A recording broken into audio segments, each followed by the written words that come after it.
Is a senior honors student at Trinity Washington University, majoring in political science, double minoring in business administration and data analytics, and she does not sleep. Michelle is a first-generation scholar who was born and raised here in Washington. She's been actively involved in her university in multiple ways, including serving as president of the Student Government Council. She's been elected as a Pi Sigma Alpha National Political Science Honor Society member. She is passionate about the intersection between government, politics, and business. I've learned that she's going to start out at a job, but those of you who want her to go to graduate school at your university have to stand in line behind the University of Dayton, because I know where she lives. Accompanying Michelle are her proud mother, Evelyn Lopez, and our own colleague and Michelle's proud president, Pat McGuire, who was herself the 2012 NAICU Henry Paley Memorial Award recipient for her powerful voice, which continues for our sector and the students we serve.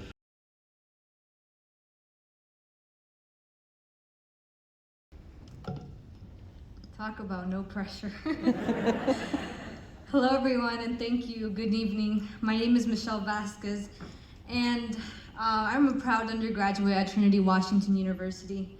I was born and raised in Washington, D.C., and I'm also a proud graduate of D.C. Public Schools.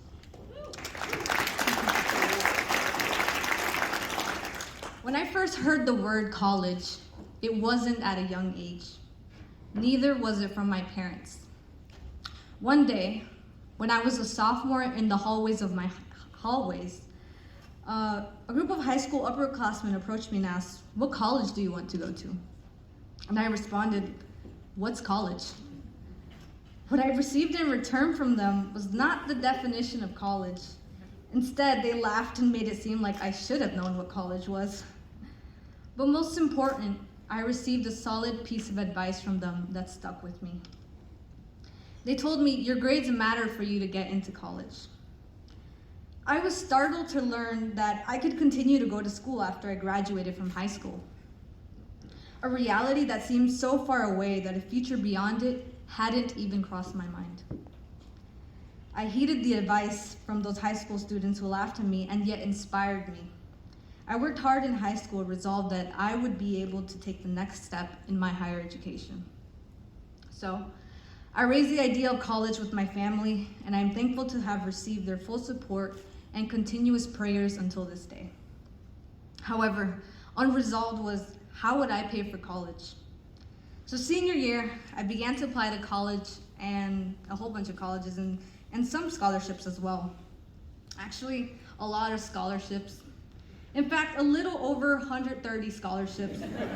I was very motivated. I kept applying to scholarships since, unlike many, I had no college savings plan at all. I was inspired by the idea that I would be the first in my entire Latino family to go to college. And I would also be the role model for my younger brother who would be next in this journey. Since then, I understood why my mother would always tell me, "Study hard. If you don't put any effort into it, you'll end up cleaning houses with me."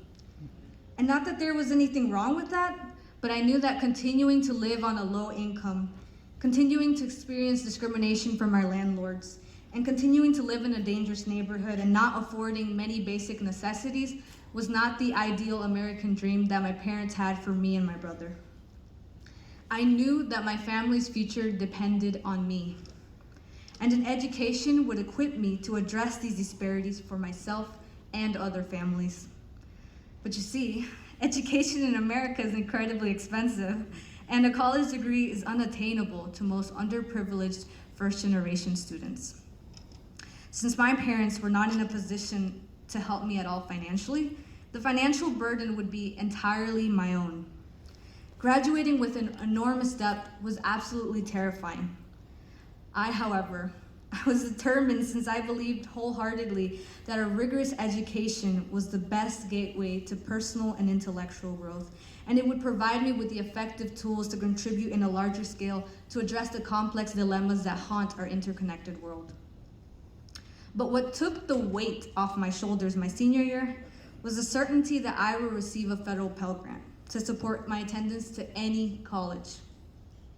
My Pell Grants have been instrumental to my attendance at Trinity since 2019.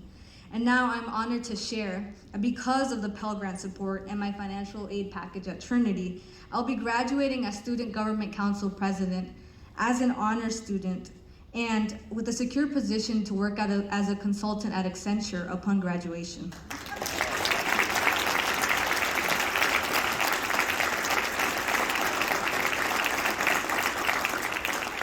Had it not been for my federal Pell Grants, my chances of going to college would have deteriorated significantly.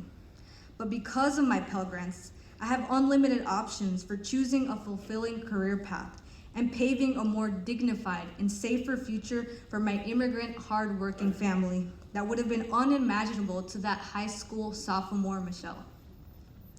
I stand here today to tell you that the federal Pell Grants influence whether students can go to college or not. Investing in someone's education is the best investment you could possibly ever make, because the knowledge and the training that we acquire in undergraduate and higher education studies is something that can never be taken away from us, and it opens a world of possibilities.